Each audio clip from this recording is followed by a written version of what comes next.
RSS ಪಠ್ಯ ಸೇರಿಸಿದ್ದಕ್ಕೆ ಸಿದ್ದರಾಮಯ್ಯ ಗರಂ ಆಗಿದ್ದು ಹೇಗೆ? ದೇಶಕ್ಕೆ ಸ್ವಯಂ ಸೇವಕರು ಆರ್ಎಸ್ಎಸ್ ಕೊಡುಗೆ ಏನು ಅಂತ ಪ್ರಶ್ನಿಸಿದ್ದು ಯಾರು? ಡ್ಯೂಪ್ಲಿಕೇಟ್ ಕಾಂಗ್ರೆಸ್ನ ನಕಲಿ ಲೀಡರ್ ಎಂದು ಪ್ರಹ್ಲಾದ್ ಜೋಶಿ ಹೇಳಿದ್ದು ಯಾರಿಗೆ? ನೋಡೋಣ ಟಾಕ್ ಫೈಟ್ ನ್ಯೂಸ್ ಎಕ್ಸ್‌ಪ್ರೆಸ್‌ನಲ್ಲಿ. ಜಾಸ್ತಿ ಗೊತ್ತು ನನಗೆ ಆರ್ಎಸ್ಎಸ್ ಬಗ್ಗೆ. ಆರ್ಎಸ್ಎಸ್ ವಿರುದ್ಧ ವಿಪಕ್ಷ ನಾಯಕ ಸಿದ್ದರಾಮಯ್ಯ ಸಮರ ಮುಂದುವರೆಸಿದ್ದಾರೆ. ಆರ್ಎಸ್ಎಸ್ ಮೂಲ ಪ್ರಶ್ನಿಸಿದ ಬಳಿಕ ಪಠ್ಯಕ್ಕೂ ಸಿದ್ದರಾಮಯ್ಯ ಕಿಡಿಕಾರಿದ್ದು ಪಠ್ಯ ಪುಸ್ತಕದಲ್ಲಿ ಆರ್ಎಸ್ಎಸ್ ಯಾಕೆಂದು ಪ್ರಶ್ನೆ ಮಾಡಿದ್ದಾರೆ. ಪಠ್ಯದಲ್ಲಿ ಆರ್ಎಸ್ಎಸ್ ಸೇರಿಸಿದ್ದಕ್ಕೆ ಸಿದ್ದರಾಮಯ್ಯ ಗರಂ ಆಗಿದ್ದಾರೆ. ಆರ್ಎಸ್ಎಸ್ ಮೂಲವೇನು, ಪಠ್ಯದಲ್ಲಿ ಯಾಕೆಂದು ಪ್ರಶ್ನೆ ಮಾಡಿದ್ದಾರೆ. ಪಠ್ಯ ಪುಸ್ತಕದಲ್ಲಿ ಹೆಗ್ಡೆವಾರ್ ಬಗ್ಗೆ ಸೇರಿಸಿದ್ದಕ್ಕೆ ಸಿದ್ದರಾಮಯ್ಯ ಆಕ್ರೋಶ ಹೊರಹಾಕಿದ್ದಾರೆ. ಅಸ್ಪೃಶ್ಯತೆ ಹೋಗಬೇಕು ಅಂತ ಹೋರಾಟ ಮಾಡಿದ್ರ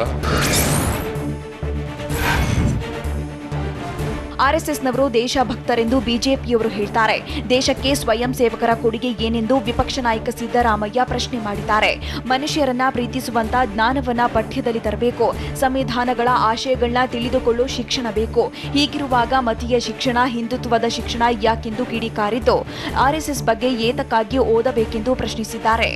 ಹಿಂದುತ್ವದ ಶಿಕ್ಷಣ ಅಲ್ಲ. ಆರ್ಎಸ್ಎಸ್ ವಿರುದ್ಧ ಗುಡುಗಿದ ವಿಪಕ್ಷ ನಾಯಕ ಸಿದ್ದರಾಮಯ್ಯ ಆರ್ಎಸ್ಎಸ್ಗೂ ದೇಶದ ಸ್ವಾತಂತ್ರ್ಯಕ್ಕೂ ಯಾವುದೇ ಸಂಬಂಧವಿಲ್ಲ, ಸ್ವಯಂ ಸೇವಕರು ಯಾರು ಸ್ವಾತಂತ್ರ್ಯಕ್ಕಾಗಿ ಹೋರಾಡಿಲ್ಲ ಅಂತ ಹೇಳಿದ್ದಾರೆ. ಸ್ವಾತಂತ್ರ್ಯ ಹೋರಾಟದಲ್ಲಿ ಆರ್ಎಸ್ಎಸ್ನವರು ಹುತಾತ್ಮರಾಗಿಲ್ಲ. ಬಿಜೆಪಿಯವರಿಗಿಂತಲೂ ಆರ್ಎಸ್ಎಸ್ ಬಗ್ಗೆ ನನಗೆ ಚೆನ್ನಾಗಿ ಗೊತ್ತು. ನಾನು ದ್ರಾವಿಡರೇ ಇಲ್ಲಿನ ಮೂಲ ನಿವಾಸಿಗಳು. ಆರ್ಯರು ಮೊಘಲರು ಭಾರತಕ್ಕೆ ವಲಸೆ ಬಂದವರೇ ಅಂತ ಸಿದ್ದರಾಮಯ್ಯ ಆಕ್ರೋಶ ಹೊರಹಾಕಿದ್ದಾರೆ. ಸ್ವಾತಂತ್ರ್ಯ ಹೋರಾಟದಲ್ಲಿ ಭಾಗಿಯಾಗಿದ್ರಾ? ಆರ್ಎಸ್ಎಸ್ನವರು ಯಾವತ್ತೂ ಪ್ರತಿಕ್ರಿಯೆ ನೀಡಲ್ಲ ಅಂತ ಕೇಂದ್ರ ಸಚಿವ ಪ್ರಹ್ಲಾದ್ ಜೋಶಿ ವಿಪಕ್ಷ ನಾಯಕ ಸಿದ್ದರಾಮಯ್ಯಗೆ ತಿರುಗೇಟು ನೀಡಿದ್ದಾರೆ. ಆರ್ಎಸ್ಎಸ್ ಮೂಲ ಕೆದಕಿದ್ದ ಸಿದ್ದರಾಮಯ್ಯ ಆರ್ಎಸ್ಎಸ್ನವರು ಪ್ರತಿಕ್ರಿಯೆ ನೀಡಲಿ ಅಂತ ಹೇಳಿದ್ರು. ಸಿದ್ದರಾಮಯ್ಯ ಹೇಳಿಕೆಗೆ ರಿಯಾಕ್ಟ್ ಮಾಡಿದ ಪ್ರಹ್ಲಾದ್ ಜೋಶಿ ಆರ್ಎಸ್ಎಸ್ನಿಂದ ಬಂದವರು ನಾವು ಪ್ರತಿಕ್ರಿಯೆ ಕೊಡ್ತೇವೆ ಅಂತ ಟಾಂಗ್ ಕೊಟ್ಟಿದ್ದಾರೆ. ಮುಸ್ಲಿಂ ತುಷ್ಟೀಕರಣಕ್ಕೋಸ್ಕರ ಸಿದ್ದು ಹಾಗೆ ಮಾತನಾಡ್ತಾರೆ. ಇಟಲಿ ನಾಯಕರಿಗೆ ಹತ್ತಿರವಾಗಲು ಆ ರೀತಿ ಹೇಳಿಕೆ ನೀಡುತ್ತಿದ್ದಾರೆ. ಇನ್ಮೇಲೆ ನಾನು ಸಿದ್ದರಾಮಯ್ಯ ಹೇಳಿಕೆಗೆ ಪ್ರತಿಕ್ರಿಯೆ ನೀಡಬಾರದೆಂದು ತೀರ್ಮಾನಿಸಿದ್ದೇನೆ ಅಂತ ಹುಬ್ಬಳ್ಳಿಯಲ್ಲಿ ಕೇಂದ್ರ ಸಚಿವ ಪ್ರಹ್ಲಾದ್ ಜೋಶಿ ಹೇಳಿದ್ದಾರೆ. ಇವತ್ತು ಆರ್ಎಸ್ಎಸ್ ಟೀಕೆ ಮಾಡ್ತಾರೆ. ನಕಲಿ ಕಾಂಗ್ರೆಸ್ನಲ್ಲಿಗೂ ಒರಿಜಿನಲ್ ಕಾಂಗ್ರೆಸ್. ಸಿದ್ದರಾಮಯ್ಯ ಡೂಪ್ಲಿಕೇಟ್ ಕಾಂಗ್ರೆಸ್ನ ನಕಲಿ ಲೀಡರ್ ಅಂತ ಪ್ರಹ್ಲಾದ್ ಜೋಶಿ ಕಿಡಿಕಾರಿದ್ದಾರೆ. ನಾವ್ಯಾರು ಕೇವಲ ಬಿಜೆಪಿಯವರೇ ಹಿಂದೂಗಳೆಂದು ಹೇಳಿಲ್ಲ. ಸದ್ಯ ಸಿದ್ದರಾಮಯ್ಯ ಹಿಂದೂ ಅಂತ ಹೇಳ್ತಿದ್ದಾರೆ. ಅದು ಸಂತೋಷ ವಿಚಾರ. ಈ ಹಿಂದೆ ಸಿದ್ದರಾಮಯ್ಯ ನಾವು ಹಿಂದೂಗಳೇ ಅಲ್ಲ ಅಂತ ಹೇಳ್ತಿದ್ರು. ಆರ್ಎಸ್ಎಸ್ ಬಗ್ಗೆ ಸಿದ್ದರಾಮಯ್ಯನವರಿಗೆ ಎಲ್ಲ ಗೊತ್ತಿದೆ. ಸುಮ್ಮನೆ ಗಂಜಿ ಕೇಂದ್ರದ ಆಸೆಗಾಗಿ ಆರ್ಎಸ್ಎಸ್ ಬಗ್ಗೆ ಮಾತನಾಡ್ತಾರೆ. ಅವರ ನಾಯಕರ ಮೂಲವನ್ನ ಸಿದ್ದರಾಮಯ್ಯ ಮೊದಲು ತಿಳಿದುಕೊಳ್ಳಿ ಅಂತ ಪ್ರಹ್ಲಾದ್ ಜೋಶಿ ವಾಗ್ದಾಳಿ ನಡೆಸಿದ್ದಾರೆ. ಗಂಜಿ ಕೇಂದ್ರವನ್ನು ಹುಡುಕೊಂಡು ಹೊಂಟಾರ. ಆರ್ಎಸ್ಎಸ್ ಮೂಲ ಕೆದಕಿದ ವಿಪಕ್ಷ ನಾಯಕ ಸಿದ್ದರಾಮಯ್ಯ ವಿರುದ್ಧ ಕೇಸರಿ ಪಡೆ ಆಕ್ರೋಶ ಹೊರಹಾಕ್ತಲೇ ಇದೆ. ಸಿದ್ದರಾಮಯ್ಯಗೆ ಆರ್ಎಸ್ಎಸ್ ಬಗೆಗಿನ ಪುಸ್ತಕ ಕಳಿಸ್ತೇನೆ, ಅದನ್ನು ಓದಿದ ನಂತರ ಆರ್ಎಸ್ಎಸ್ ಏನೆಂದು ಅರ್ಥವಾಗುತ್ತೆ ಅಂತ ಮೈಸೂರಿನಲ್ಲಿ ಸಚಿವ ಎಸ್.ಟಿ. ಸೋಮಶೇಖರ್ ಹೇಳಿದ್ದಾರೆ. ಅಲ್ಲದೆ ಅವರು ಆರ್ಎಸ್ಎಸ್ ಕಚೇರಿಗೆ ಬರುವುದಾದರೆ ಕರೆದೊಯ್ದು ತೋರಿಸುತ್ತೇನೆ. ಸಿದ್ದರಾಮಯ್ಯಗೆ ಆರ್ಎಸ್ಎಸ್ ಬಗ್ಗೆ 1% ಸಹ ಏನು ಗೊತ್ತಿಲ್ಲ ಎಂದು ಸಚಿವ ಎಸ್.ಟಿ. ಸೋಮಶೇಖರ್ ಹೇಳಿದ್ದಾರೆ. ಆರ್ಎಸ್ಎಸ್ ಕಚೇರಿಗೆ ಕರ್ಕೊಂಡು ಇತ್ತೀಚೆಗೆ ಅವರು ಮಾತನಾಡ್ತಕ್ಕಂಥದ್ದು. ವಿಪಕ್ಷ ನಾಯಕ ಸಿದ್ದರಾಮಯ್ಯ ವಿರುದ್ಧ ಸಚಿವ ಎಸ್.ಟಿ. ಸೋಮಶೇಖರ್ ವಾಗ್ದಾಳಿ ನಡೆಸಿದ್ದು, ಸಿದ್ದರಾಮಯ್ಯ ಹೇಳಿಕೆಯನ್ನ ಯಾರು ಗಂಭೀರವಾಗಿ ಪರಿಗಣಿಸಬೇಡಿ. ಕಾಂಗ್ರೆಸ್ ಪಕ್ಷದಲ್ಲಿ ಸಿದ್ದರಾಮಯ್ಯ ಹೇಳಿಕೆಗೆ ಕಿಮ್ಮತ್ತು ಇಲ್ಲ ಅಂತ ಹೇಳಿದ್ದಾರೆ. ಮೊದಲು ಸಿದ್ದರಾಮಯ್ಯ ಅವರ ಮಾತು ಮತ್ತು ಭಾಷಣವನ್ನ ಎಲ್ಲರೂ ಕೇಳ್ತಿದ್ರು. ಇತ್ತೀಚೆಗೆ ಅವರ ಮಾತಿನಲ್ಲಿ ತೂಕವಿಲ್ಲ. ನಾನು ಗಂಭೀರವಾಗಿ ಪರಿಗಣಿಸಿಲ್ಲ ಎಂದು ಸಿದ್ದರಾಮಯ್ಯಗೆ ಸಹಕಾರ ಸಚಿವ ಎಸ್.ಟಿ. ಸೋಮಶೇಖರ್ ತಿರುಗೇಟು ನೀಡಿದ್ದಾರೆ. ಪಕ್ಷದಲ್ಲೇ ಯಾರು ಕೇಳೋರಿಲ್ಲ. ರಾಜ್ಯದಲ್ಲಿ ಬಿಜೆಪಿ ಇತಿಹಾಸ ತಿರುಚುವ ಕೆಲಸ ಮಾಡುತ್ತಿದೆ ಅಂತ ಬೆಂಗಳೂರಿನಲ್ಲಿ ಮಾಜಿ ಡಿಸಿಎಂ ಡಾಕ್ಟರ್ ಜಿ ಪರಮೇಶ್ವರ್ ಆರೋಪಿಸಿದ್ದಾರೆ. ಪಠ್ಯದಲ್ಲಿ ಹೆಗ್ಡೆವಾರ್ ಭಾಷಣ ಸೇರ್ಪಡೆಗೆ ಪರಮೇಶ್ವರ್ ವಿರೋಧಿಸಿದ್ದು, ನಮ್ಮ ಇತಿಹಾಸವನ್ನ ಬದಲಾಯಿಸುವ ಅವಶ್ಯಕತೆಯಿಲ್ಲ. ಸ್ವಾತಂತ್ರ್ಯ ಹೋರಾಟಗಾರರು ಯಾರು ಎಂದು ಪ್ರಪಂಚಕ್ಕೆ ಗೊತ್ತು ಅಂತ ಹೇಳಿದ್ದಾರೆ. ಅಲ್ಲದೆ ಕೇಶವ್ ಹೆಗ್ಡೆವಾರ್ ಸ್ವಾತಂತ್ರ್ಯ ಹೋರಾಟದಲ್ಲಿ ಭಾಗಿಯಾಗಿಲ್ಲ. ನಮ್ಮ ಇತಿಹಾಸದಲ್ಲಿ ನಾವು ಯಾವತ್ತೂ ಇದನ್ನು ನೋಡಿಲ್ಲ, ಓದಿಲ್ಲ ಎಂದು ಹೇಳಿದ್ದಾರೆ. ಮುಸ್ಲಿಂ ಮಹಿಳೆಗೆ ಡ್ರಾಪ್ ಕೊಟ್ಟ ಅನ್ನೋ ಶಾಸಕ ಪ್ರಿಯಾಂಕ್ ಖರ್ಗೆ ವಿರುದ್ಧ ಶ್ರೀರಾಮ ಸೇನೆ ರಾಜ್ಯಾಧ್ಯಕ್ಷ ಸಿದ್ದಲಿಂಗ ಸ್ವಾಮೀಜಿ ಆಕ್ರೋಶ ಹೊರಹಾಕಿದ್ದಾರೆ. ಚಿತ್ತಾಪುರ ತಾಲೂಕಿನಲ್ಲಿ ಮುಸ್ಲಿಮರಿಂದ ಹಿಂದೂಗಳ ಕೊಲೆಯಾಗಿವೆ. ವಾಡಿಯಲ್ಲಿ ಮುಸ್ಲಿಂ ಮಹಿಳೆಗೆ ಡ್ರಾಪ್ ನೀಡಿದ್ದಕ್ಕೆ ಹತ್ಯೆಯಾಗಿತ್ತು. ಹಲಕರ್ಟಾದಲ್ಲಿ ಗೊಂದಳಿ ಸಮಾಜದ ಯುವಕನ ಕೊಲೆಯಾಗಿತ್ತು. ಆಗ ಮೃತನ ಕುಟುಂಬಕ್ಕೆ ಪ್ರಿಯಾಂಕ್ ಖರ್ಗೆ ಸಾಂತ್ವನ ಹೇಳಲಿಲ್ಲ. ಮೇ 25ರಂದು ಕೊಲೆಯಾಗಿದ್ದ ವಿಜಯ್ ಕಾಂಬಳೆ ಮನೆಗೆ ನಮ್ಮ ಸಮುದಾಯದ ಯುವಕ ಅಂತ ಪ್ರಿಯಾಂಕ್ ಖರ್ಗೆ ಭೇಟಿ ನೀಡಿ ಸಾಂತ್ವನ ಹೇಳಿದ್ದಾರೆ. ಶಾಸಕ ಪ್ರಿಯಾಂಕ್ ಖರ್ಗೆ ಎಲ್ಲರನ್ನೂ ಸಮಾನರಾಗಿ ನೋಡಬೇಕು ಅಂತ ಕಲಬುರಗಿಯಲ್ಲಿ ಸಿದ್ದಲಿಂಗಶ್ರೀ ಹೇಳಿದ್ದಾರೆ.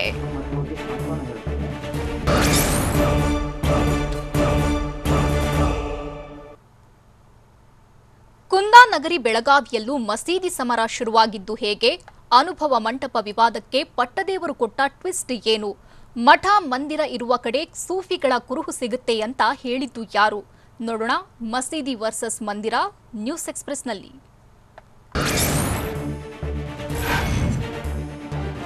ಕಾಶಿಯ ಜ್ಞಾನವಾಪಿ ಮಸೀದಿ, ಮಂಡ್ಯದ ಶ್ರೀರಂಗಪಟ್ಟಣ, ದಕ್ಷಿಣ ಕನ್ನಡದ ಮಳಲಿ ಬೆಳಗಾವಿಗೂ ಮಂದಿರ ವರ್ಸಸ್ ಮಸೀದಿ ವಿವಾದ ಕಾಲಿಟ್ಟಿದೆ. ಬೆಳಗಾವಿಯ ಶಾಹಿ ಮಸೀದಿ ಈ ಹಿಂದೆ ದೇವಸ್ಥಾನವಾಗಿತ್ತು ಅಂತ ಬಿಜೆಪಿ ಶಾಸಕ ಅಭಯ್ ಪಾಟೀಲ್ ಟಿವಿ9ಗೆ ತಿಳಿಸಿದ್ದಾರೆ. ರಾಮದೇವ ಗಲ್ಲಿಯಲ್ಲಿರುವ ಮಸೀದಿ 100ಕ್ಕೆ 100ರಷ್ಟು ಮಂದಿರವಾಗಿತ್ತು. ಸತ್ಯ ಹೊರಗೆ ಬಂದು ನ್ಯಾಯ ಸಿಗುವವರೆಗೂ ಸುಮ್ಮನೆ ಕೂರೋದಿಲ್ಲ ಎಂದು ಅಭಯ್ ಪಾಟೀಲ್ ಹೇಳಿದ್ದಾರೆ. ಸತ್ಯ ಹೊರಗೆ ಬರಬೇಕು ಮತ್ತು ನ್ಯಾಯ ಸಿಗಬೇಕು. ಬೆಳಗಾವಿಯ ರಾಮದೇವ ಗಲ್ಲಿಯಲ್ಲಿರುವ ಶಾಹಿ ಮಸೀದಿಯಲ್ಲಿ ದೇವಸ್ಥಾನದ ಗರ್ಭಗುಡಿಯಲ್ಲಿರುವ ಬಾಗಿಲಿದೆ. ಹೀಗಾಗಿ ಮಸೀದಿ ಬಗ್ಗೆ ಮಾಹಿತಿ ಕಲೆ ಹಾಕ್ತಿದ್ದೇನೆ ಅಂತ ಬೆಳಗಾವಿಯಲ್ಲಿ ಟಿವಿ9ಗೆ ಬಿಜೆಪಿ ಶಾಸಕ ಅಭಯ್ ಪಾಟೀಲ್ ಹೇಳಿಕೆ ನೀಡಿದ್ದಾರೆ. ದೇವಸ್ಥಾನಗಳಲ್ಲಿ ಬಾಗಿ ಹೋಗಲಿರುವ ಸಣ್ಣ ಬಾಗಿಲು ಮಸೀದಿಯಲ್ಲಿ ಇರೋದಿಲ್ಲ. ಅಲ್ಲದೆ ಒಳಗೆ ದೇವಸ್ಥಾನದಲ್ಲಿ ಇರುವ ಹಾಗೆ ಪಿಲ್ಲರ್ಗಳಿವೆ. ಅಲ್ಲಿ ದೇವಸ್ಥಾನ ಕೆಡವಿ ಮಸೀದಿ ಮಾಡಿದ್ದಾರೆ ಎನ್ನುವ ವಿಚಾರವನ್ನ ನನ್ನ ಗಮನಕ್ಕೆ ತಂದಿದ್ದು ನಾನು ಹೋಗಿ ನೋಡಿದಾಗ ನನಗೂ ಅದೇ ರೀತಿ ಅನಿಸಿದೆ ಅಂತ ಅಭಯ್ ಪಾಟೀಲ್ ಹೇಳಿದ್ದಾರೆ.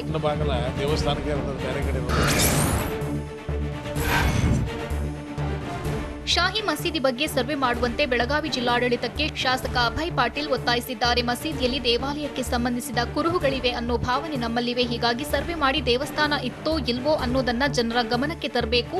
ಮಸೀದಿ ಪಕ್ಕದಲ್ಲಿ ಹನುಮಾನ್ ಮಂದಿರ ಇದೆ. ಹೀಗಾಗಿ ಮಸೀದಿ ಸ್ಥಳದಲ್ಲಿ ಯಾವ ದೇವಸ್ಥಾನ ಇತ್ತು ಅನ್ನೋದರ ಬಗ್ಗೆ ವರದಿ ನೀಡುವಂತೆ ಜಿಲ್ಲಾಡಳಿತಕ್ಕೆ ಮನವಿ ಮಾಡ್ತೇನೆ ಎಂದು ಅಭಯ್ ಪಾಟೀಲ್ ಹೇಳಿದ್ದಾರೆ.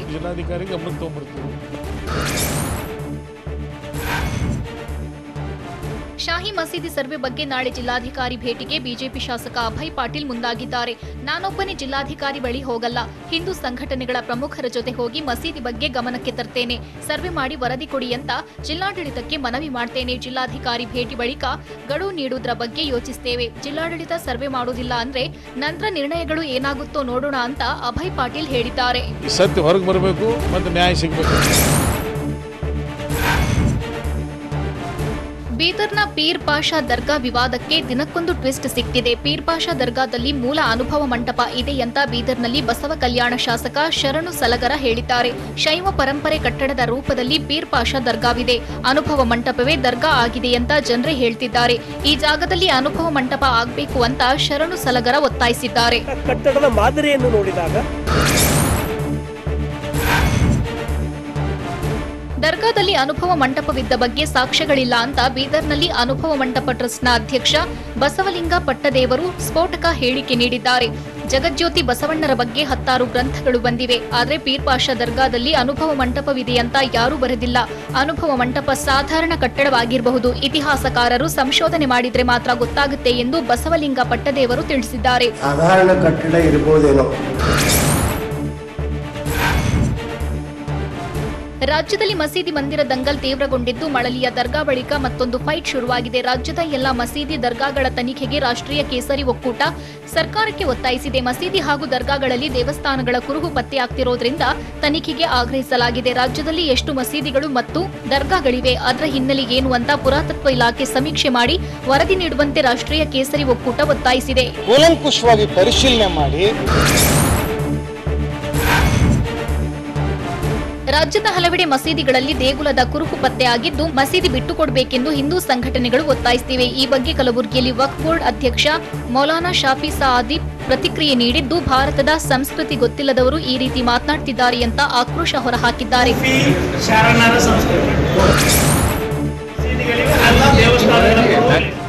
ದರ್ಗಾ ಮಸೀದಿ ಇರುವ ಕಡೆ ಮಠ ಮಂದಿರ ಕುರುಹು ಸಿಗುತ್ತೆ, ಮಠ ಮಂದಿರ ಇರುವ ಕಡೆ ಸೂಫಿಗಳ ಕುರುಹು ಸಿಗುತ್ತೆ ಅಂತ ರಾಜ್ಯ ವಕ್ಫ್ ಮಂಡಳಿ ಅಧ್ಯಕ್ಷ ಮೌಲಾನಾ ಶಾಫಿ ಸಾದಿ ಹೇಳಿದ್ದಾರೆ. ಸೂಫಿ ಸಂತರು ಕೂಡಿ ಬಾಳಿ ಬದುಕಿದ ರಾಜ್ಯ ನಮ್ಮದು. ಇದನ್ನ ಮಟ್ಟ ಹಾಕುವ ಕೆಲಸ ಯಾರು ಮಾಡಬಾರದು, ಯಾವುದೇ ಧರ್ಮ ಸಂಘಟನೆಗಳು ಮಾಡಬಾರದು. ಅದನ್ನ ರಾಜ್ಯದ ಕನ್ನಡಿಗರು ಸಹಿಸೋದಿಲ್ಲ ಎಂದು ಕಲಬುರಗಿಯಲ್ಲಿ ಮೌಲಾನಾ ಶಾಫಿ ಹೇಳಿದ್ದಾರೆ.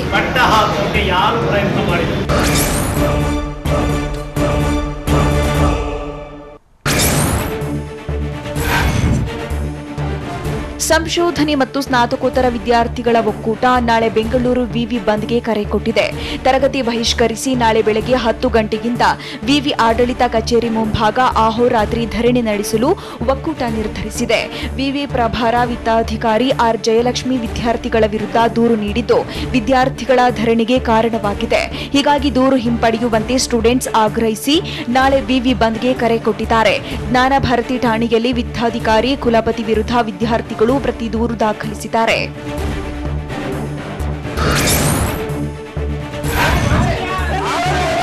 ವಿಶ್ವೇಶ್ವರಯ್ಯ ತಾಂತ್ರಿಕ ವಿವಿಗೆ ಬೆಂಗಳೂರು ವಿಶ್ವವಿದ್ಯಾಲಯ ಕುಲಪತಿ ಹಣ ರಿಲೀಸ್ ಮಾಡಿರುವುದು ಇಷ್ಟೆಲ್ಲ ರಾದಂತಕ್ಕೆ ಕಾರಣವಾಗಿದೆ. 28 ಕೋಟಿ ರು ಹಣವನ್ನ ವಿವಿ ಕುಲಪತಿ ಪ್ರೊಫೆಸರ್ ವೇಣುಗೋಪಾಲ್ ವಿಶ್ವೇಶ್ವರಯ್ಯ ತಾಂತ್ರಿಕ ವಿವಿಗೆ ವರ್ಗಾವಣೆ ಮಾಡಿದ್ದಾರೆ. ಇದು ವಿದ್ಯಾರ್ಥಿಗಳನ್ನ ರೊಚ್ಚಿಗೆಬ್ಬಿಸಿದ್ದು ಹಣ ವರ್ಗಾವಣೆ ಮಾಡೋ ಹಾಗಿಲ್ಲ ಅಂತ ವಾದಿಸಿದ್ದಾರೆ. ನಾಳೆಗೆ ಪ್ರತಿಭಟನೆಗೆ ಪ್ರಗತಿಪರ ದಲಿತ ಸಂಘಟನೆಗಳು ವಿದ್ಯಾರ್ಥಿಗಳಿಗೆ ಸಾಥ್ ನೀಡಲಿವೆ ಎನ್ನಲಾಗಿದೆ.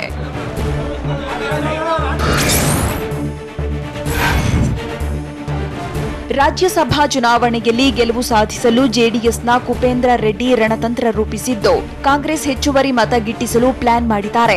ರಾಜ್ಯಸಭಾ ಚುನಾವಣೆ ವಿಚಾರವಾಗಿ ಕೆಪಿಸಿಸಿ ಅಧ್ಯಕ್ಷ ಡಿಕೆ ಶಿವಕುಮಾರ್ ಜೊತೆ ಮಾತುಕತೆ ನಡೆಸಿದ್ದಾರೆ. ಡಿಕೆಶಿ ಬಳಿಕ ವಿಧಾನ ಪರಿಷತ್ನ ಪ್ರತಿಪಕ್ಷ ನಾಯಕ ಬಿಕೆ ಹರಿಪ್ರಸಾದ್ರನ್ನ ಭೇಟಿಯಾಗಿ ಕುಪೇಂದ್ರ ರೆಡ್ಡಿ ಚರ್ಚಿಸಿದ್ರು. ಜೆಡಿಎಸ್ ಅಭ್ಯರ್ಥಿ ಗೆಲ್ಲಲು ಹೆಚ್ಚುವರಿ ಮತ ಅವಶ್ಯಕತೆಯಿದೆ.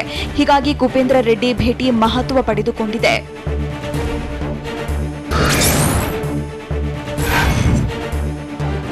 ರಾಜ್ಯಸಭೆ ಚುನಾವಣೆ ಕುರಿತ ಕಾಂಗ್ರೆಸ್ ಹೈಕಮಾಂಡ್ ನಿರ್ಧಾರ ಅಸಮಾಧಾನಕ್ಕೆ ಕಾರಣವಾಗಿದೆ ಅಂತ ಹೇಳಲಾಗ್ತಿದ್ದು ಸ್ಥಳೀಯ ನಾಯಕರ ಆಯ್ಕೆ ಬೇಡಿಕೆಗೆ ಮನ್ನಣೆ ಸಿಕ್ಕಿಲ್ಲ ಎನ್ನಲಾಗಿದೆ. ರಾಜ್ಯ ಕಾಂಗ್ರೆಸ್ ನಾಯಕರ ತೀವ್ರ ಅಸಮಾಧಾನದ ನಡುವೆಯೇ ನಾಳೆ ಜಯರಾಮ್ ರಮೇಶ್ ನಾಮಪತ್ರ ಸಲ್ಲಿಸಲಿದ್ದಾರೆ. ರಾಜ್ಯ ನಾಯಕರ ಆಯ್ಕೆಗೆ ಹೈಕಮಾಂಡ್ ಬಳಿ ಬೇಡಿಕೆ ಇಡಲಾಗಿತ್ತು. ಆದರೆ ಜಯರಾಮ್ ರಮೇಶ್ಗೆ ಮಣೆ ಹಾಕಿದ್ದು ವರಿಷ್ಠರ ಮಾತಿಗೆ ಕಟ್ಟು ಬಿದ್ದು ಡಿಕೆಶಿ ಬೆಂಬಲ ನೀಡುತ್ತಿದ್ದಾರಂತೆ.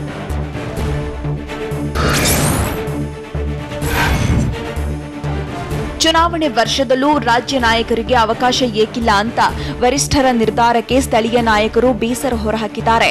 ವಿಆರ್ ಸುದರ್ಶನ್, ಮುದ್ದ ಹನುಮೇಗೌಡ, ಎಚ್ ಮುನಿಯಪ್ಪ ಸೇರಿ ಹಲವರು ರಾಜ್ಯಸಭೆ ಆಯ್ಕೆ ನಿರೀಕ್ಷೆಯಲ್ಲಿದ್ದರು. ಆದರೆ ರಾಜ್ಯ ಕೈ ನಾಯಕರ ಬೇಡಿಕೆಗೆ ಎಐಸಿಸಿ ಕುಮ್ಮತ್ತು ನೀಡಿಲ್ಲ. ಹೀಗಾಗಿ ಎಐಸಿಸಿ ಚಿಂತನ ಶಿಬಿರದ ನಿರ್ಧಾರಗಳ ಬಗ್ಗೆ ಅಸಮಾಧಾನ ಹೊರಹಾಕಿದ್ದಾರೆ.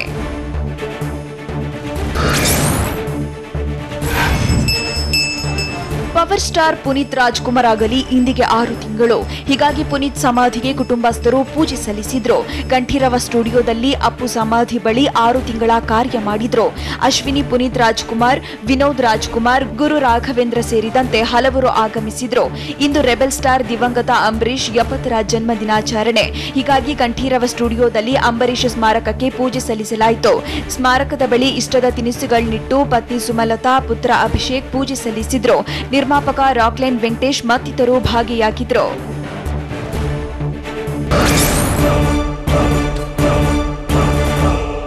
ಆರ್ಎಸ್ಎಸ್ ಬಗ್ಗೆ ಮಾತನಾಡಿದ ಸಿದ್ದರಾಮಯ್ಯಗೆ ನಿಮ್ದು ಕಳ್ಳರ ಸಂಘ ಅಂತ ತಿರುಗೇಟು ಕೊಟ್ಟಿದ್ದು ಯಾರು? ವೈದ್ಯರ ನಿರ್ಲಕ್ಷ್ಯಕ್ಕೆ ಕಾರವಾರದಲ್ಲಿ ನವವಿವಾಹಿತೆ ಬಲಿಯಾದ್ಲ. ವಿಧುರಾಶ್ವತ್ಥದ ವೀರಸೌಧಕ್ಕೆ ಬೀಗ ಹಾಕಿದ್ದು ಯಾಕೆ? ನೋಡೋಣ ಕರ್ನಾಟಕ ನ್ಯೂಸ್ ಎಕ್ಸ್‌ಪ್ರೆಸ್‌ನಲ್ಲಿ.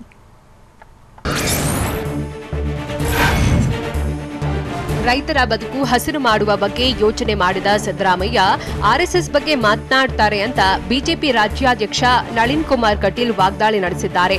ತುಮಕೂರಲ್ಲಿ ಮಾತಾಡಿದವರು, ಕಾಂಗ್ರೆಸ್ ದೇಶವನ್ನು ಮಾರಾಟ ಮಾಡಿದೆ, ಈ ದೇಶವನ್ನು ರಕ್ಷಣೆ ಮಾಡಿದ್ದು ಆರ್ಎಸ್ಎಸ್. ಸೋನಿಯಾ ಗಾಂಧಿ, ಡಿಕೆಶಿ ಜಾಮೀನಿನ ಮೇಲಿದ್ದಾರೆ, ನಿಮ್ದು ಕಳ್ಳರ ಸಂಘ ಅಂತ ಕಾಂಗ್ರೆಸ್ ವಿರುದ್ಧ ಕಿಡಿಕಾರಿದ್ದಾರೆ.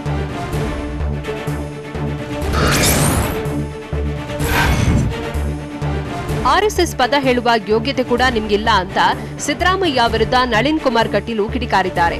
ಸಮಾಜವಾದಿ ಅಲ್ಲ, ನೀವು ಮಜಾವಾದಿ ಅಂತ ಗುಡುಗಿದ್ದಾರೆ. ಆರ್ಎಸ್ಎಸ್ ರಾಜಕಾರಣ ಮಾಡಲ್ಲ, ರಾಷ್ಟ್ರಕಾರಣ ಮಾಡುತ್ತದೆ. ನೀವು ಡೋಂಗಿ ರಾಜಕಾರಣಿ ಅಂತ ತುಮಕೂರಲ್ಲಿ ಸಿದ್ದು ವಿರುದ್ಧ ಕಟೀಲು ಹರಿಹಾಯ್ದಿದ್ದಾರೆ.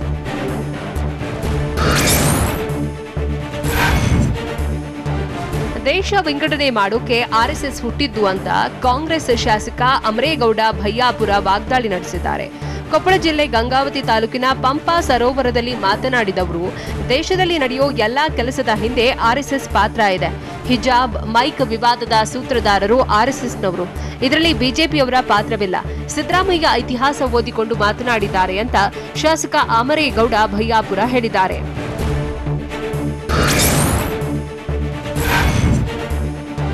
ವೈದ್ಯರ ನಿರ್ಲಕ್ಷ್ಯದಿಂದ ನವವಿವಾಹಿತೆ ಸಾವಿಗೀಡಾಗಿದ್ದಾಳೆ ಅಂತ ಆರೋಪಿಸಿ ಕಾರವಾರ ನಗರ ಪೊಲೀಸ್ ಠಾಣೆ ಎದುರು ಸಂಬಂಧಿಕರು ಪ್ರತಿಭಟನೆ ನಡೆಸಿದ್ದಾರೆ. ಕಡವಾಡ ನಿವಾಸಿ ಸ್ವಪ್ನಿಲ್ ಮಾಂಜ್ರೇಕರ್ ಜೊತೆ 19 ದಿನದ ಹಿಂದೆ ಸನಾ ವಿವಾಹವಾಗಿತ್ತು. 8 ದಿನಗಳ ಹಿಂದೆ ಜ್ವರದಿಂದ ಸನಾ ಗುಣಮುಖಳಾಗಿದ್ಲು. ಆದರೆ ನಿನ್ನೆ ಮತ್ತೆ ಜ್ವರ ಕಾಣಿಸಿಕೊಂಡಿದ್ದರಿಂದ ಕಾರವಾರ ನಗರದ ಕಾಜುಬಾಗ್ನ ಸಾವಂತ್ ಆಸ್ಪತ್ರೆಗೆ ದಾಖಲಾಗಿದ್ರು. ಆದರೆ ಇಂದು ಮುಂಜಾನೆ ಮೃತಪಟ್ಟಿದ್ದಾರೆ.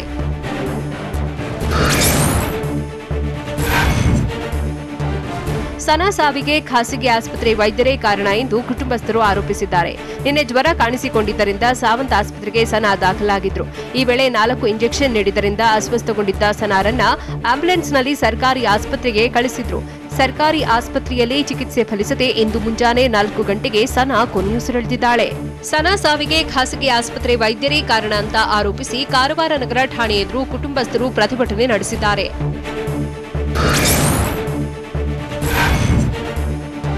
ಚಿಕ್ಕಬಳ್ಳಾಪುರ ಜಿಲ್ಲೆ ಗೌರಿಬಿದನೂರು ತಾಲೂಕಿನ ವಿದುರಾಶ್ವತ್ಥದ ಫ್ರೀಡಂ ಮೆಮೋರಿಯಲ್ ಪಾರ್ಕ್ಗೆ ಬೀಗ ಹಾಕಲಾಗಿದೆ. ವಿವಾದಿತ ಛಾಯಾಚಿತ್ರಗಳಿರೋ ಕಾರಣಕ್ಕೆ ಪಾರ್ಕ್ನ ವೀರಸೌಧಕ್ಕೂ ಆಡಳಿತ ಮಂಡಳಿ ಬೀಗ ಜಡಿದಿದೆ. ಆಜಾದಿ ಕಾ ಅಮೃತ ಮಹೋತ್ಸವ ಪ್ರಯುಕ್ತ ಬಜರಂಗದಳ ಕಾರ್ಯಕರ್ತರು ಬೆಂಗಳೂರಿನಿಂದ ವಿದುರಾಶ್ವತ್ಥಕ್ಕೆ ಬೈಕ್ ರ್ಯಾಲಿ ಹಮ್ಮಿಕೊಂಡಿದ್ರು. ಇದರ ಮಧ್ಯೆ ಬೀಗ ಹಾಕಲಾಗಿದೆ. ಹೀಗಾಗಿ ವೀರಸೌಧ ನೋಡಲು ಬಂದ ಪ್ರವಾಸಿಗರು ವಾಪಸ್ ತೆರಳುವಂತಾಗಿತ್ತು.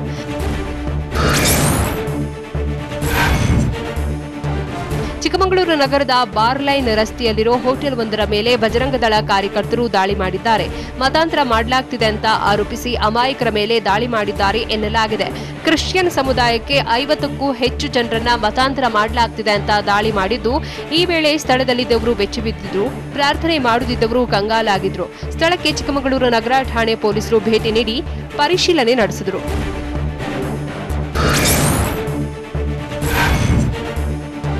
ಮಂಗಳೂರಿನ ಕಂಕನಾಡಿ ಪೊಲೀಸ್ ಠಾಣೆಯಲ್ಲಿ ಎಸ್ಡಿಪಿಐ ಕಾರ್ಯಕರ್ತರ ವಿರುದ್ಧ ಎಫ್ಐಆರ್ ದಾಖಲು ಮಾಡಲಾಗಿದೆ. ಎಸ್ಡಿಪಿಐ ಸಮಾವೇಶಕ್ಕೆ ಹೋಗುವಾಗ ಪೊಲೀಸರ ಮೇಲೆ ಕಾರು, ಬೈಕ್ ಹತ್ತಿಸಲು ಕಾರ್ಯಕರ್ತರು ಯತ್ನಿಸಿದ್ರಂತೆ. ಕೊಡೆಕಲ್ ಕಣ್ಣೂರು ಬಳಿ ಘಟನೆ ನಡೆದಿದ್ದು, ಪೊಲೀಸ್ ಸಿಬ್ಬಂದಿ ಸಂಗನಗೌಡ ಅಪಾಯದಿಂದ ಪಾರಾಗಿದ್ದಾರೆ. ಹೀಗಂತ ಪೊಲೀಸರು ದಾಖಲಿಸಿದ ಎಫ್ಐಆರ್ನಲ್ಲಿ ಉಲ್ಲೇಖಿಸಲಾಗಿದೆ.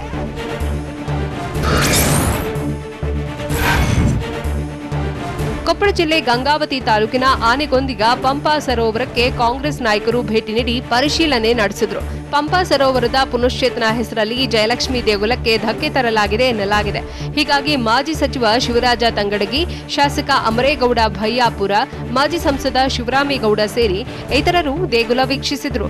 ಸಚಿವ ಶ್ರೀರಾಮುಲು ಜೀರ್ಣೋದ್ಧಾರ ಕಾರ್ಯ ಹಮ್ಮಿಕೊಂಡಿದ್ದು, ಇತ್ತೀಚೆಗೆ ಜಯಲಕ್ಷ್ಮಿ ದೇಗುಲದ ವಿಗ್ರಹಕ್ಕೆ ಧಕ್ಕೆಯಾಗಿದೆ ಅನ್ನೋ ಆರೋಪ ಕೇಳಿಬಂದಿತ್ತು.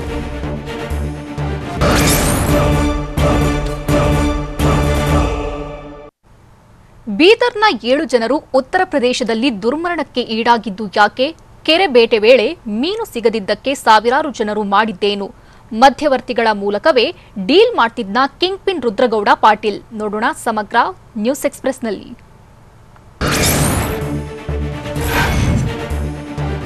ಉತ್ತರ ಪ್ರದೇಶದ ಲಖೀಂಪುರ್ ಕೇರಿ ಬಳಿ ಭೀಕರ ಅಪಘಾತ ಸಂಭವಿಸಿ ಬೀದರ್ನ ಒಂದೇ ಕುಟುಂಬದ 7 ಜನರು ಮೃತಪಟ್ಟಿದ್ದಾರೆ. ಬೀದರ್ ನಗರದ ಗುಂಪಾ ಕಾಲೋನಿಯ 7 ಜನರು ಅಯೋಧ್ಯೆಗೆ ತೆರಳಿದ್ರು. ಆದರೆ ಪ್ರವಾಸಿಗರು ತೆರಳುತ್ತಾ ಇದ್ದ ಟೆಂಪೋ ಟ್ರಾವೆಲರ್ಗೆ ಲಾರಿ ಡಿಕ್ಕಿ ಹೊಡೆದ ಪರಿಣಾಮ 7 ಜನರು ಸ್ಥಳದಲ್ಲೇ ಸಾವಿಗೀಡಾಗಿದ್ದಾರೆ. ಲಖೀಂಪುರ ಕೇರಿ ಬಳಿಯ ರಾಷ್ಟ್ರೀಯ ಹೆದ್ದಾರಿಯಲ್ಲಿ ಅಪಘಾತ ನಡೆದಿದೆ. ಘಟನೆ ಬಗ್ಗೆ ಉತ್ತರ ಪ್ರದೇಶ ಸಿಎಂ ಯೋಗಿ ಆದಿತ್ಯನಾಥ್ ಸಂತಾಪ ಸೂಚಿಸಿದ್ದಾರೆ.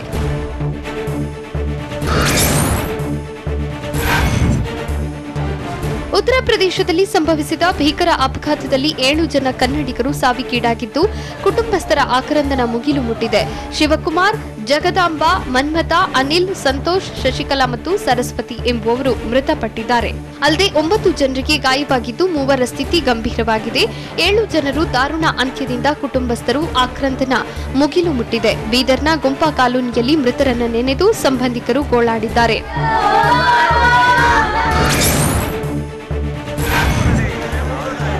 ಕೆರೆ ಭೇಟಿಯ ವೇಳೆ ಮೀನು ಸಿಗದಿದ್ದಕ್ಕೆ ಸಿಡಿದೆದ್ದ ಜನ ಶಾಮಿಯಾನ ಕಿತ್ತೆಸೆದು ಪೊಲೀಸರ ಮೇಲೆ ಕಲ್ಲು ತೂರಲು ಯತ್ನಿಸಿದ್ದಾರೆ. ಉತ್ತರ ಕನ್ನಡ ಜಿಲ್ಲೆ ಸಿದ್ದಾಪುರ ತಾಲೂಕಿನ ಕಾನಗೋಡ ಗ್ರಾಮದಲ್ಲಿ ಭಾರೀ ಮೀನು ಸಿಗೋ ನಿರೀಕ್ಷೆಯಲ್ಲಿ ವಿವಿಧ ಗ್ರಾಮಗಳಿಂದ 5,000ಕ್ಕೂ ಹೆಚ್ಚು ಜನ ಕೆರೆಗೆ ಇಳಿದಿದ್ರು. ಕೆರೆ ಬೇಟೆ ಸಮಿತಿ ಕೋಣಿಗೆ 600 ರೂಪಾಯಿ ಪಡೆದಿದ್ರು.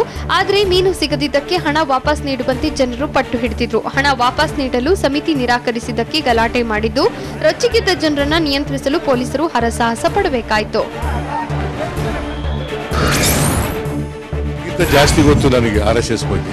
ಆರ್ಎಸ್ಎಸ್ ಮೂಲ ಪ್ರಶ್ನಿಸಿದ ಸಿದ್ದರಾಮಯ್ಯ ವಿರುದ್ಧ ಬಿಜೆಪಿ ರಾಜ್ಯಾಧ್ಯಕ್ಷ ನಳಿನ್ ಕುಮಾರ್ ಕಟೀಲ್ ವಾಗ್ದಾಳಿ ನಡೆಸಿದ್ದು, ಸಿದ್ದರಾಮಯ್ಯ ಮತ್ತೆ ಎಂದಿಗೂ ಸಿಎಂ ಆಗಲ್ಲ ಅಂತ ಹೇಳಿದ್ದಾರೆ. ಸಿದ್ದರಾಮಯ್ಯರಿಂದಲೇ ಕರ್ನಾಟಕ ಕಾಂಗ್ರೆಸ್ ಮುಕ್ತವಾಗಿದೆ ಎಂದು ತುಮಕೂರಿನಲ್ಲಿ ನಳಿನ್ ಕುಮಾರ್ ಕಟೀಲ್ ಆಕ್ರೋಶ ಹೊರಹಾಕಿದ್ದಾರೆ. ಪರಮೇಶ್ವರ್ ಅವರನ್ನ ಸಿಎಂ ಮಾಡಲು ಬಿಟ್ಟಿಲ್ಲ, ಈಗ ಡಿಕೆಶಿ ರಾಜಕೀಯ ಮುಗಿಸಲು ಹೋಗಿದ್ದಾರೆ. ನಿಮ್ಮ ಹೆಸರು ರಾಮಂದು, ಮುಖ ರಾವಣಂದು. ರೈತರ ಶಾಪ ಸಿದ್ದರಾಮಯ್ಯರಿಗೆ ಇದೆ ಎಂದು ಕಟೀಲ್ ಹೇಳಿದ್ದಾರೆ.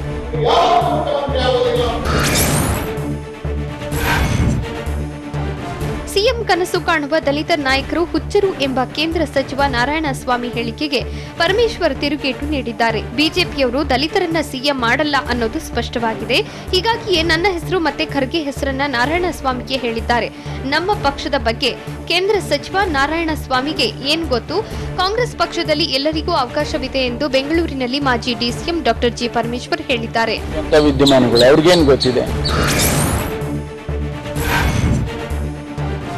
ಪಠ್ಯಪುಸ್ತಕ ಪರಿಷ್ಕರಣೆ ಸಮಿತಿ ಅಧ್ಯಕ್ಷ ರೋಹಿತ್ ಚಕ್ರತೀರ್ಥ ವಿರುದ್ಧ ಕ್ರಮಕ್ಕೆ ಆಗ್ರಹ ಹೆಚ್ಚಾಗಿದೆ. ನಾಡಗೀತೆ ತಿರುಚಿದ ಆರೋಪ ಸಂಬಂಧ ಮುಖ್ಯಮಂತ್ರಿ ಬಸವರಾಜ ಬೊಮ್ಮಾಯಿಗೆ ಸ್ವತಃ ನಿರ್ಮಲಾನಂದನಾಥ ಶ್ರೀಗಳು ಪತ್ರ ಬರೆದಿದ್ರು. ಈ ಬಗ್ಗೆ ಪ್ರತಿಕ್ರಿಯೆ ನೀಡಿರುವ ಸಿಎಂ ಶ್ರೀಗಳ ಪತ್ರವನ್ನ ಗಂಭೀರವಾಗಿ ಪರಿಗಣಿಸಿದ್ದೇವೆ ಅಂತ ತಿಳಿಸಿದ್ದಾರೆ. ಶಿಕ್ಷಣ ಸಚಿವ ಬಿಸಿ ನಾಗೇಶ್ ಜೊತೆ ಚರ್ಚಿಸಿ ಕ್ರಮ ಕೈಗೊಳ್ಳುತ್ತೇವೆ ಅಂತ ಬೆಂಗಳೂರಿನಲ್ಲಿ ಸಿಎಂ ಬಸವರಾಜ ಬೊಮ್ಮಾಯಿ ಹೇಳಿದ್ದಾರೆ.